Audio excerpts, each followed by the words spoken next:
ভাই, আজকের এই ঘটনাটি আপনাদের আত্মাকে জাগিয়ে তুলবে। এই জন্য অনুরোধ, ঘটনাটি একেবারে শেষ পর্যন্ত দেখবেন।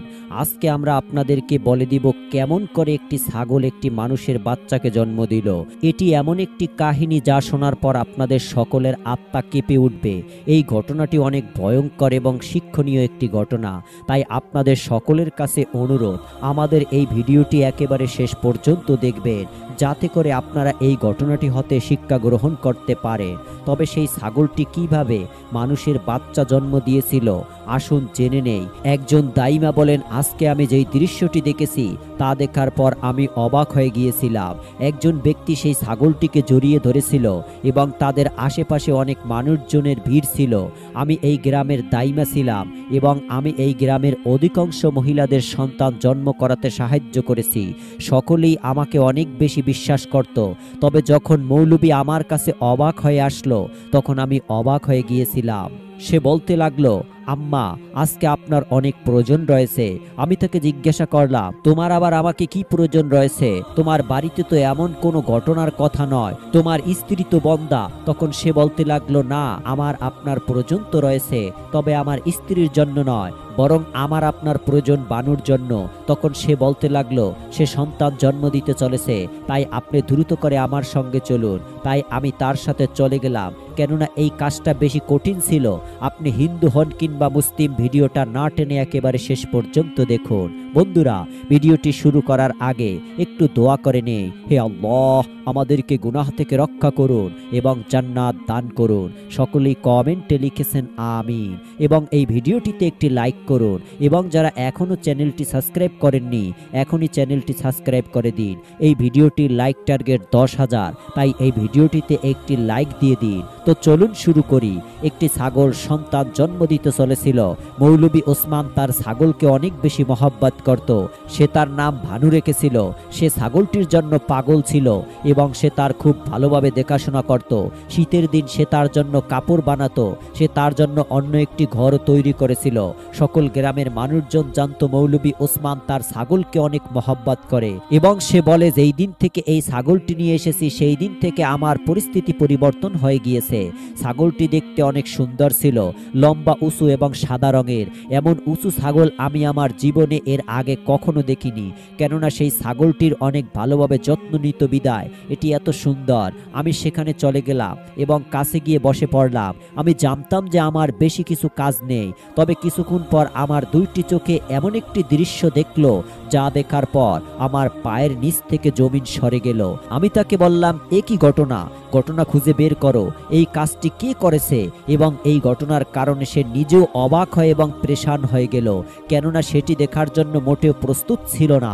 তবে যখন খুঁজে বের করা হলো যে এই কাজটি কে করেছে, তখন পায়ের নিচ থেকে মাটি সরে গেল, কেননা মৌলবী ওসমানের পর নিজের চোখ তুলে তাকাতে পারল না, কেননা সেই ছাগলটি তেমন ছিল।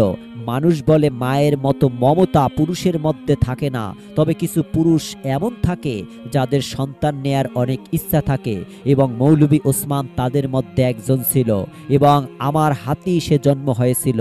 তার মা অনেক ভালো একজন মানুষ ছিলেন, তবে তিনি এই দুনিয়া ত্যাগ করে চলে গিয়েছে। তার বাড়িতে তার স্ত্রী থাকতো, সে একজন সাধারণ মহিলা ছিল। তার স্ত্রী কারোর সাথে বেশি কথা বলতো না এবং বাইরে বেশি ঘোরাঘুরি করতো না এবং তার কারণ হলো সে বন্দা ছিল। সে বাচ্চার জন্ম দিতে পারবে না। সে প্রায় আমার কাছে আসতো এবং ঔষধ নিয়ে যেত, কেননা আমি এই গ্রামের দাইমা ছিলাম। আমি তাকে বলেছিলাম যে তুমি গর্ভবতী হতে পারবে না, তুমি শহরে গিয়ে একবার চেক আপ করিয়ে নাও। বর্তমান শহরে ডাক্তারগুলো নানা ধরনের উপায় বের করেছে, আল্লাহর ইচ্ছায় তোমার গর্ভ থেকেও সন্তান জন্ম হতে পারে।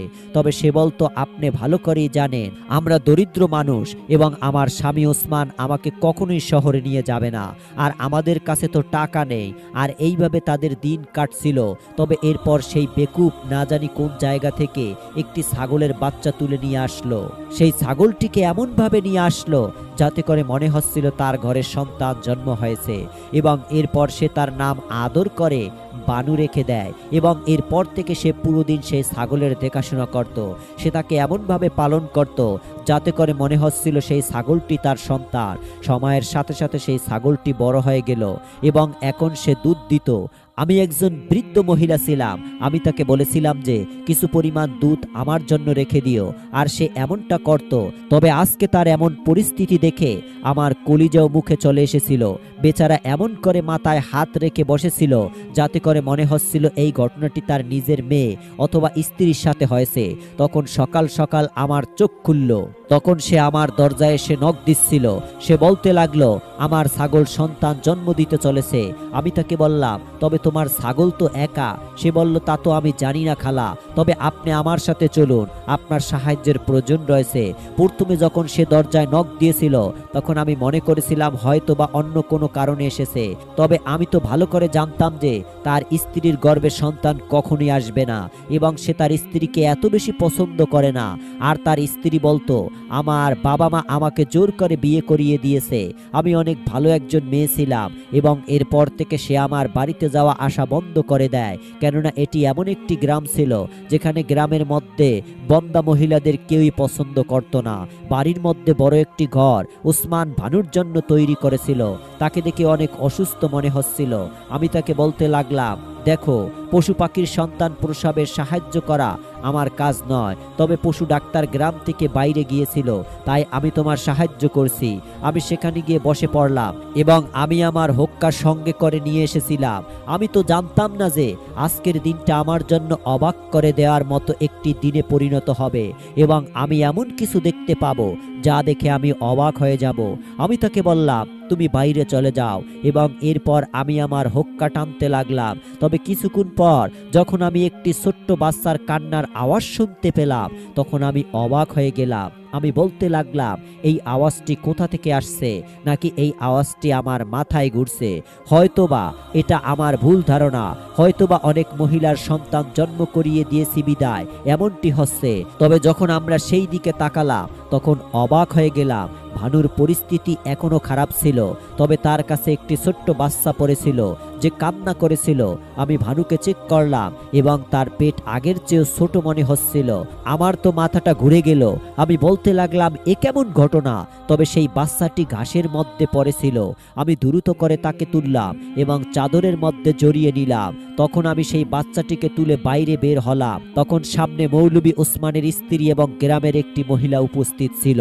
হয়তোবা সেই মহিলাটি ছাগলের দুধ নিতে এসেছিল। তবে যখন সে এই দৃশ্যটি দেখল তখন সে অবাক হয়ে গেল এবং সে আমাকে জিজ্ঞাসা করতে লাগলো, এই বাচ্চাটি কার এবং এই বাচ্চাটি কোথা থেকে এসেছে?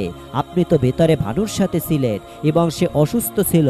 আমি তাকে বলতে লাগলাম, হ্যাঁ, আমি আর তোমাদেরকে কি বলবো এই বাচ্চাটি কোথা থেকে এসেছে? আমি তো নিজেও জানি না, তবে দ্রুত করে সামলাও, না হলে সে অসুস্থ হয়ে পড়বে।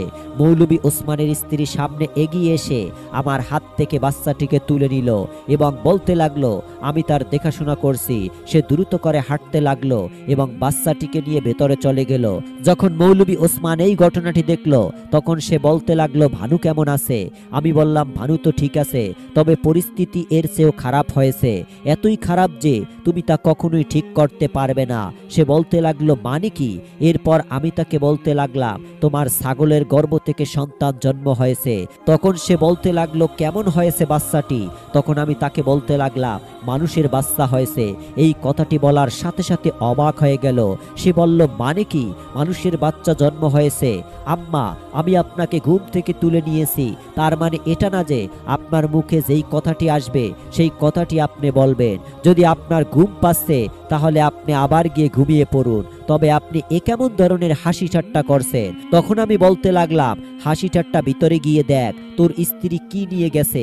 সে দ্রুত করে ভেতরে চলে গেলেন এবং আমিও তার পেছনে গেলাম। তার স্ত্রী সেই বাচ্চাটিকে কাপড়ে পেঁচিয়ে তার কাছে শুইয়ে দিয়েছিল এবং অন্য মহিলাটিকে বলেছিল, যাও তোমার বাড়িতে গিয়ে তোমার বাচ্চার দুধ এবং ফিটার নিয়ে আসো। কেননা সেই মহিলাটির বাড়িতেও কিছুদিন আগে সন্তান জন্ম হয়েছিল। সেই মহিলাটি ফিটার নিয়ে এলো এবং এবার বাচ্চাটিকে দুধ পান করানো হচ্ছিল। সেই বাচ্চাটি একদম সুস্থ ছিল, তবে আমার নজর অনেক তীক্ষ্ণ ছিল। আমি বাচ্চাদের শরীর দেখে বলে দিতাম যে তাদের কোনো সমস্যা রয়েছে কিনা। বাচ্চাটি তো দুধ পান করে শান্তিতে ঘুমিয়ে পড়ল। তবে তখন সেই বাড়ির মানুষদের শান্তি হারা হতে চলেছিল। মৌলভী সাহেব তো মাটিতে বসে পড়ল এবং মাথায় হাত দিয়ে বলতে লাগলো, কোন জামানা এসে পড়েছে, এ কি হয়ে গেল? আমি তো কিছুই বুঝতে পারছি না। আপনারা আমার সাথে কোনো হাসি ঠাট্টা করছেন না তো? আমি তাকে বলতে লাগলাম, আমরা আবার তোমার সাথে হাসি ঠাট্টা করতে যাব কেন? তুমি বলো, এই সকল কিছু কি সেটি তোমার ছাগল ছিল এবং সেটি সব সময় তোমার সাথে থাকতো এবং তুমি তার দেখাশোনা করতে? সে বলতে লাগলো, আমি তো কখনো কল্পনাও করিনি যে আমার ছাগল সন্তান জন্ম দিবে। এবং সে যখন সন্তান জন্ম দিতে লাগলো তখন আমি মনে করেছিলাম সে একটি ছোট্ট ছাগল জন্ম দিবে। তবে এই বাচ্চাটি কোথা থেকে এসে পড়ল? তার স্ত্রী কিছুটা আজব ধরনের আচরণ করতেছিল। সেই বাচ্চাটিকে অনেক আদরের সাথে যত্ন করত। সে না তো কিছু শুনতেছিল আর না তো কিছু বলতেছিল। যেহেতু আমরা সকলেই অবাক ছিলাম, সেহেতু তার উচিত ছিল অবাক হওয়ার, তবে সে অবাক ছিল না। আমরা সকলে চিন্তা করেছিলাম এই ঘটনাটি ঘটল কি করে, তবে সে কিছুই বলতেছিল না। যেই সকল মহিলাদের বাচ্চা থাকে না, তাদের বাচ্চাদের প্রতি একটু বেশি চাহিদা থাকে। তবে আমি যখন তাকে জিজ্ঞাসা করতাম তখন সে বলতো, আমার বাচ্চা নেওয়ার কোনো শখ নেই, যদি আমার বাচ্চা না হয় এতে আমার কোনো সমস্যা নেই। তবে বর্তমানে সেই বাচ্চাটিকে এমনভাবে ধরেছিল যাতে করে মনে হচ্ছিল সেই বাচ্চাটি তার কাছ থেকে পৃথক হলে সে নিঃশ্বাস নিতে পারবে না। আমি বলতে লাগলাম, শোনো মা, তুমি কিছু বলো, এভাবে চুপ করে আসো কেন? সে বলতে লাগলো, আমি আবার কি বলবো এবং আমার বলা না বলাতে কি হবে? তিনি ছাগলটিকে তুলে নিয়ে এসেছিল এবং তিনি সব সময় ছাগলটির কাছে থাকেন। আমি জানি না আমি কার উপর সন্দেহ করব। মৌলভী ওসমান পাশে থাকা গ্লাসটি তুলে মাটির উপর ছুঁড়ে মারলো। সে বলতে লাগলো, তুমি কি আমার উপর সন্দেহ করছো? তার স্ত্রী বলতে লাগলো, না, আমি আপনার উপর সন্দেহ করছি না, তবে আপনি নিজেই বলুন এই সকল কিছু কি করে হলো? এই ঘটনাটিতে কুদরতের বাহিরে যদি এমনটি হয়ে ওঠে তাহলে এটি কোনো একজনের জন্য অনেক বড় একটি শাস্তি। মৌলভী বলতে লাগলো, তাহলে এই বাচ্চাটিকে এখন কি করবা? আমি কিছু বলার আগেই শাম্মা বলতে লাগলো, এই বাচ্চাটি আমার কাছে থাকতে দিন। আল্লাহ তাআলা আমাদের সন্তান দেননি, তাই মনে করবেন যে আমরা সন্তান পেয়ে গিয়েছি। আপনাকে অনেকবার বলেছিলাম, আমি কতই না ঝগড়া করেছি আপনার সাথে, তবে আপনি আমার কোনো কথাই শোনেননি। তবে এবার আমাদের কাছে একটি সন্তান রয়েছে এবং এটি আমরা পালন করব। পুরুষদের সবর করার ক্ষমতা অনেক বেশি, তবে যখন কোনো পুরুষের সবর উত্তর দিতে লাগে তখন পুরুষ চুপ হয়ে যায়। মৌলভীও ওই সময়ের সাথে এমনটা হচ্ছিল। সে চুপ হয়ে গেল এবং সেখান থেকে উঠে চলে গেল এবং শাম্মা কান্না করতে লাগলো এবং বলতে লাগলো, দেখুন না মা, আমি ওনাকে কতবার বলেছিলাম যে আমরা কারো বাচ্চা নিয়ে তা পালন করি। আমাদের বিয়ের 10 বছর পার হয়ে গিয়েছে এবং আমিও অপরদের বাচ্চাকে যুবক হতে দেখেছি। তিনি তো আমাকে শহরে নিয়ে যান না চিকিৎসা করানোর জন্য, তিনি আমার উপর কোনো গুরুত্বই দেন না। আমার চেয়ে বেশি তো নিজের ছাগলটিকে ভালোবাসেন। আমি ভেবেছিলাম অন্য কারো বাচ্চা নিয়ে পালন করব। আমি বললাম, তবে বর্তমানে তেমন বাচ্চা পাওয়া যায় না। আম্মা বলল, না মা, এমনটি নয়, আল্লাহর হুকুমে আমার বোনের 3টি মেয়ে সন্তান হয়েছিল এবং এরপর আবার আল্লাহর হুকুমে 2টি ছেলে, এবং সে তার একটি বাচ্চা আমাকে দিতে চেয়েছিল। তার স্বামী তো সাধারণ একজন শ্রমিক, সে 5টি বাচ্চাকে কিভাবে পালন করতে পারবে? তবে ওসমান বলেছিল সেই বাচ্চাগুলোর মধ্যে তার বাপের খারাপ রক্ত রয়েছে এবং আমি এমন কিছু জাতের সন্তানকে পালন করতে চাই না। দেখছেন তিনি কত বড় কথা বলেছে। হয়তোবা এই কারণে আল্লাহ পাক তাকে এই সকল কিছু দেখাচ্ছেন। সে আমাকে কখনোই গুরুত্ব দেননি এবং কখনোই আমার চিকিৎসা করাননি। সে কখনো আমার জন্য দোয়া করেননি এবং আমাকে কখনো দরবেশের কাছেও নিয়ে যাননি। আমি যখন তাকে বলতাম অন্য কোনো ব্যক্তিদের সন্তান নেই, তখন সে আমাকে 1000টি কথা শোনাতে লাগলো। এরপর আমি বলেছিলাম শহরের কোনো এতিমখানা থেকে কোনো বাচ্চা নিয়ে নেই, তবে তারপরেও সে আমাকে মন্দ কথা শোনাতো। ব্যাস শুধু তার ছাগলটিকে নিয়ে বসেই রইল। একদিন তো সে আমাকে বলতে লাগলো এই ছাগলটি আমার সব কিছু, এবং আমি যদি তার কোনো কাজ ভালো করে না করতাম তাহলে তিনি আমার সঙ্গে ঝগড়া করতেন। সে আমাকে বলতো আমি তোমাকে তালাক দিয়ে দিব। এখন দেখুন ওনার সাথে কি ঘটনা ঘটলো। এখন সেই ছাগলটির কারণে পুরো গ্রামের মধ্যে আমাদের বদনাম হবে, হয়তোবা আমার বদদোয়া লেগেছে। আমি বলতে লাগলাম আম্মা এই তুমি কি বলছো, তুমি কেন বদদোয়া করেছিলে? তখন সে বলতে লাগলো আমি যা চেয়েছিলাম তা আমি পেয়েছি। আমি তাকে বললাম তুমি কি পেয়েছো? সে বলতে লাগলো আমি এই বাচ্চাটি পেয়েছি, আর এটাই আমার জন্য যথেষ্ট। আমি জানতে চাই না এই বাচ্চাটি কিভাবে এই দুনিয়াতে আসলো এবং তার বাবাকে। ব্যাস আমি তাকে পালন করব এবং তাকে আমার কাছেই রাখবো। এরপর আমি আমার বাড়ি চলে গেলাম। মৌলভী ওসমানের মা আমার অনেক ভালো বান্ধবী ছিল, এই কারণে সে আমাকে খালা বলতো এবং কখনো কখনো আম্মা বলতো। এরপর সন্ধ্যা হলে সে আমার বাড়িতে আসলো এবং অনেক বেশি চিন্তিত ছিল। সে বলতে লাগলো একটি খারাপ খবর রয়েছে। আমি জিজ্ঞাসা করলাম কি খারাপ খবর রয়েছে? তখন সে বলতে লাগলো বানু এই দুনিয়া ছেড়ে চলে গিয়েছে, মাত্রই তাকে দাফন করে আসলাম। তা শুনে আমার অনেক আফসোস হলো এবং এরপর সে কান্নাকাটি করতে লাগলো। সে বলতে লাগলো আমার ছাগলটি এই দুনিয়া ছেড়ে চলে গেল এবং তার উপরেই আজব ঘটনা ঘটলো। পুরো গ্রামের মধ্যে যখন এই কথা ছড়িয়ে যাবে তখন কি হবে বুঝতে পারছি না। এখন আমি কি করব? আমি এখান থেকে পালিয়ে যাব, এবং যদি পালিয়ে যায় তাহলে কি সেই বাচ্চাটিকে সঙ্গে নিয়ে পালিয়ে যাব? আমি বলতে লাগলাম দেখো এখানে বাচ্চাটির কোনো দোষ নেই, তোমার স্ত্রী আগে থেকেই বন্দা, সে তাকে পালন করে নেবে, তারও সময় কেটে যাবে এবং তোমাদের অর্ধেক জীবন এমনিতেই পার হয়ে গিয়েছে, তোমাদের সন্তান হয়নি, তাই তো বা আল্লাহ এভাবেই তোমাদের সন্তান দিতে চেয়েছিল। তখন সে বলতে লাগলো না আমি সকল কিছু কিভাবে ছেড়ে দিতে পারি, আমি জানতে চাই এই কাজটি কে করেছে এবং কে আমার ছাগলের সাথে এমন কাজটি করেছে। যেই ব্যক্তি এই কাজটি করেছে এই সকল কিছু তার গুনাহ, আমাদের গুনাহ নয়। আমরা এমন কি গুনাহ করেছি? আমি বললাম তুমি তো কয়েকদিন আগে 3 দিনের জন্য তাবলিগে গিয়েছিলে, খেয়াল আছে তোমার? তুমি তো গত পরশু ফেরত এসেছে। মৌলভী সাহেব চিন্তা করতে লাগলো এবং বলল হ্যাঁ কথা তো সত্য, আমি তা ভুলে গিয়েছিলাম এবং গত পরশু ফেরত এসেছিলাম। আমি বলতে লাগলাম আমার অভিজ্ঞতা রয়েছে এবং এই বাচ্চাটি একদিনের নয়, না হলেও 4 থেকে 5 দিনের বেশি। অপরদিকে ওসমান বাইরে চলে গেল। সে জানতে চাচ্ছিল এই সকল কিছু কিভাবে ঘটলো। সে আশেপাশে মানুষদেরকে জিজ্ঞাসাবাদ করতে লাগলো, মানুষদের জিজ্ঞাসা করতে লাগলো আমাদের বাড়িতে কি কেউ এসেছিল। সে এই এলাকায় যেই সকল মানুষজন ছাগল পালন করত তাদেরকেও এই কথা বলতে লাগলো, তবে তারা তাকে ভালো মন্দ শোনাতে লাগলো। তবে সে সিদ্ধান্ত নিয়েছিল যে সত্য ঘটনা জেনে ছাড়বো। এইদিকে আমিও চিন্তা করতে লাগলাম, তবে আমার আন্দাজ ভুল ছিল, কেননা শাম্মাকে দেখে মনে হচ্ছিল না যে সে গর্ভবতী ছিল, কেননা সে একদম সুস্থভাবে চলাফেরা করত। তবে এই বাচ্চাটি ছিল কার? সে কি আসলে গর্ভবতী ছিল এবং আমরাও কি এই অদেখা করছি? তবে যদি কুদরত নারাজ হয়ে যায় তাহলে এমন পরিস্থিতি দেখা যায় যা দেখে মানুষ অবাক হয়ে যায়, এবং যেই ঘটনাটি ঘটেছিল এটি কুদরতের রাগ দেখানোর নিয়ম ছিল। মানুষ এই সকল কিছু সম্পর্কে জানে না। যখন কোনো ব্যক্তি অন্য একজন ব্যক্তিকে সম্পর্ক বলে তখন তারা এটিকে মিথ্যা মনে করে, তবে হতে গেলে সব কিছুই হতে পারে। আমি একজন মহিলা সম্পর্কে জানতে পেরেছিলাম যে আজব ধরনের সন্তান জন্ম দিয়েছিল। তাকে দেখে মানুষ চিৎকার করে সেখান থেকে দৌড়ে পালিয়েছিল, কেননা সেই বাচ্চাটি দেখতে অনেক ভয়ঙ্কর ছিল এবং আমি অনেক সাহসী ছিলাম।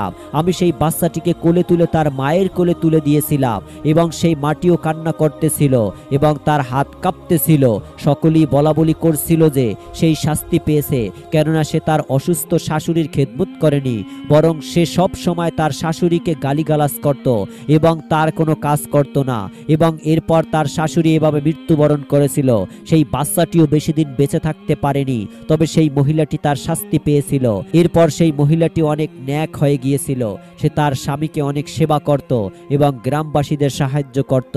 শাম্মা বাচ্চাটির অনেক ভালোভাবে দেখাশোনা করেছিল। বাচ্চাটি একদম সুস্থ ছিল এবং শান্তিতে ঘুমাচ্ছিল। এরপর আমি বাড়ি চলে আসলাম এবং একটি মহিলা এসে বলতে লাগলো আম্মা শালিমার মেয়ে অনেক অসুস্থ হয়ে পড়েছে, তাই আপনি একটু চলুন। আমি বললাম ঠিক আছে। এইভাবে অনেক মানুষই আমার কাছে আসে এবং আমি তাদের সাহায্য করে থাকি। হয়তোবা সেই মেয়েটি বাড়িতে বাচ্চা হতে চলেছিল তাই আমাকে ডেকেছে, তবে আমি জানতে পেরেছিলাম যে কার কথা বলা হচ্ছিল, কেননা সালমাকে আমি খুব ভালো করে জানতাম। তার একটি যুবতী এবং সুন্দরী মেয়ে ছিল, যে পুরো গ্রামের মধ্যে তার সৌন্দর্যতার কারণে অনেক বেশি পরিচিত ছিল। তার নাম হয়তো বা লাইবা ছিল। সে অনেক ভদ্র একটি মেয়ে ছিল। যখন আমি বাড়িতে প্রবেশ করলাম তখন দেখলাম লাইলার অবস্থা অনেক খারাপ ছিল। সে বিছানার মধ্যে পড়েছিল এবং তার অনেক বেশি জ্বর এসেছিল। আমি জিজ্ঞাসা করলাম কি হয়েছে, তখন তার মা বলতে লাগলো সে তার মামার বাড়িতে গিয়েছিল এবং 4 দিন আগে ফেরত এসেছে এবং তখন সে নিজেকে রুমের মধ্যে বন্ধ করে রেখেছে। সে খাওয়া দাওয়া একদম ছেড়ে দিয়েছে এবং তার অবস্থা দিন দিন খারাপ হয়ে যাচ্ছে। এবার তার এত বেশি জ্বর এসেছে যে তার নামার কোনো নাম দিচ্ছে না। আমি যখন তার চেহারার দিকে তাকালাম তখন তাকে দেখি বুঝে গেলাম যে ঘটনা অন্য কিছু রয়েছে। আমি সবাইকে বললাম তোমরা এখান থেকে বের হয়ে যাও, আমাকে তাকে একা দেখতে দাও যে আসলে কি হয়েছে, কারণ সে একটি যুবতী মেয়ে এবং সকলের সামনে আমি তাকে জিজ্ঞাসাবাদ করতে পারবো না। চলো বের হও এখান থেকে। আমি এরপর লাইবার কাছে গিয়ে বসলাম এবং জিজ্ঞাসা করলাম বলো কি হয়েছে মা। আমি যখন তাকে চেক করার জন্য হাত বাড়ালাম তখন সে আমার হাত সরিয়ে দিল। সে বলতে লাগলো কিছুই হয়নি আম্মা, আপনি শুধু আমাকে বাঁচিয়ে নিন, বাইরে গিয়ে সকলকে বলুন যে আমার কিছুই হয়নি। আমি জিজ্ঞাসা করলাম কেন, কি হয়েছে? তখন সে বলতে লাগলো এই দেখো আমার অবস্থা। যখন আমি তাকে দেখলাম তখন বুঝতে পারছিলাম যে ঘটনা কি। আমি তাকে জিজ্ঞাসা করলাম তোমার সন্তান কোথায়? তখন সে বলতে লাগলো তাকে তো আমি শাম্মাকে দিয়ে দিয়েছি। আমি তাকে জিজ্ঞাসা করলাম শাম্মা তোমার কি হয়? তখন সে বলতে লাগলো সে আমার ছোটবেলার বান্ধবী। আমি তাকে জিজ্ঞাসা করলাম সেই বাচ্চাটির বাবাকে? তখন লাইবা তার মাথা নিচু করে নিল এবং বলল সেই বাচ্চাটির বাবা যে ছিল তার সাথে আমার নাজায়েজ সম্পর্ক ছিল। পিছনে যেই কারখানাটি তৈরি হয়েছে সেখানকার অফিসার ছিল। সে দেখতে অনেক সুন্দর ছিল এবং তার এখান থেকে চলে যাওয়ার 10 মাস হয়ে গিয়েছে এবং আমি নিজেই তার প্রেমে পাগল হয়ে গিয়েছিলাম এবং এ সম্পর্কে আমি শুধু শাম্মাকে বলেছিলাম। শাম্মা জানতো যে আমার সন্তান হতে চলেছে। যখন আমার সন্তান হওয়ার সময় চলে এলো তখন আমি বাহানা বানিয়ে আমার মামার বাড়িতে চলে গেলাম। আপনি তো ভালো করেই জানেন আমার মামা কিছুই দেখতে পারে না এবং তার ছোট মেয়ে ছিল এবং তার কাছ থেকে সকল কিছু লুকানো অনেক সহজ ছিল। তবে তখন শাম্মা আমাকে বলতে লাগলো তুই ফেরত চলে আয়, আমরা সকল কিছু সামলে নিব। এবং এরপর যখন আমি বাচ্চাটিকে বাড়ির কাছে রাখতে এলাম তখন আমি হোক্কা টানতে টানতে ঘুমিয়ে পড়েছিলাম এবং তারপর আমি বুঝতে পারিনি যে এই সকল কিছু কি করে হয়েছিল। আমরা বানুর সাথে কিছুই করিনি, সে নিজ থেকে অসুস্থ হয়ে পড়েছিল। হয়তোবা সে কিছুই উল্টো পাল্টা খেয়েছিল, তবে আমরা তার অসুস্থতার সুযোগ বুঝে এই কাজটি করে ফেলি। তখন আমি বলতে লাগলাম এটি আমার সাথে প্রায় হয়ে থাকে, আমি হোক্কা টানলে আমার ঘুম চলে আসে। তবে সেই দিন আমি বুঝতে পারিনি যে আমি কখন ঘুমিয়ে পড়েছিলাম এবং কখন উঠেছিলাম। সে হাত জোর করতে লাগলো এবং বলতে লাগলো আমি আমার বান্ধবীর সাহায্য করেছি এবং সে আমার সাহায্য করেছে, তাই আপনি বাইরে গিয়ে সবাইকে বলুন আমার শুধু জ্বর রয়েছে এবং আমাকে কিছু ঔষধ দিয়ে দিন যাতে করে আমি সুস্থ হয়ে যাই, কেননা যা হবার তা তো হয়েই গিয়েছে। আমি তো সেই বাচ্চাটিকে পালন করতে পারবো না, তবে শাম্মা বাচ্চাটিকে খুব ভালোভাবে পালন করতে পারবে। এই কথাগুলো শোনার পর আমি অবাক হয়ে গিয়েছিলাম। আমি কি বলবো কিছুই বুঝতে পারছিলাম না। এটা কি তাদের মূর্খতা ছিল নাকি বন্ধুত্বের ভালোবাসা ছিল? দুজনের বিপদের সময় দুজনই দুজনকে সাহায্য করেছে। তাই তো শাম্মা বলতেছিল কেননা কান্না করবে বাচ্চাটি, সে তো তার খালার কোলেই রয়েছে, কেননা শাম্মা লাইবাকে নিজের বোন মনে করত। এরপর আমি বলতে লাগলাম যা হবার তা তো হয়ে গিয়েছে, আমি চুপ এই কারণেই আছি যাতে করে সেই বাচ্চাটির ভবিষ্যৎ নষ্ট না হয় এবং তোমার পরিবারের সম্মান নষ্ট না হয়। তা না হলে আমি সকলকে নিয়ে সকল কিছুই বলে দিতাম। আমি বাইরে গিয়ে সকলকে বলতে লাগলাম লাইবার শুধু জ্বর এসেছে, আপনারা তাকে কিছুদিন বিছানার মধ্যে আরাম করতে দিন এবং এরপর সুস্থ হয়ে যাবে। ওইদিকে আমি মৌলভী ওসমানকে ভালো করে বুঝালাম যে বাচ্চাটি যেভাবেই দুনিয়াতে এসেছে না কেন তা এখন থেকে তোমার সন্তান, এখন থেকে তুমি তার দেখাশোনা করবে। হয়তোবা আল্লাহ পাক রব্বুল আলামিন তোমার পরীক্ষা নিচ্ছেন এবং তুমি যদি এই পরীক্ষায় পাশ হয়ে যাও তাহলে সকল কিছু ঠিক হয়ে যাবে। এবং আমি শাম্মাকেও কিছু বললাম না। তবে এই ঘটনাটি আসলে আজব ছিল যে সেই বাচ্চাটি আসার পর থেকে মৌলভী সাহেবের পরিস্থিতিতে অনেক উন্নতি চলে এসেছিল এবং তার বাড়িতে বরকত নাজিল হয়ে যায়। এখন সেও সেই বাচ্চাটিকে নিজের কোলে নিয়ে ঘুরে বেড়ায় এবং লাইবাও অনেক সুখে রয়েছে এবং তার সম্পর্কে তা কেউ কিছুই জানতে পারেনি। হয়তোবা তার ভাগ্য ভালো ছিল, তবে সে অনেক বড় ভুল করেছিল। আল্লাহ পাক তাকে হেদায়েত দান করুক। তো বন্ধুরা, এই ছিল আমাদের আজকের ভিডিওটি ভালো লাগলে অবশ্যই লাইক, কমেন্ট, শেয়ার এবং সাবস্ক্রাইব করবেন। এবং ভিডিওটির বিষয়ে আপনার যদি কোনো মতামত থাকে তাহলে অবশ্যই কমেন্ট করে জানাবেন। দেখা হবে পরবর্তী ভিডিওতে। আল্লাহ হাফেজ।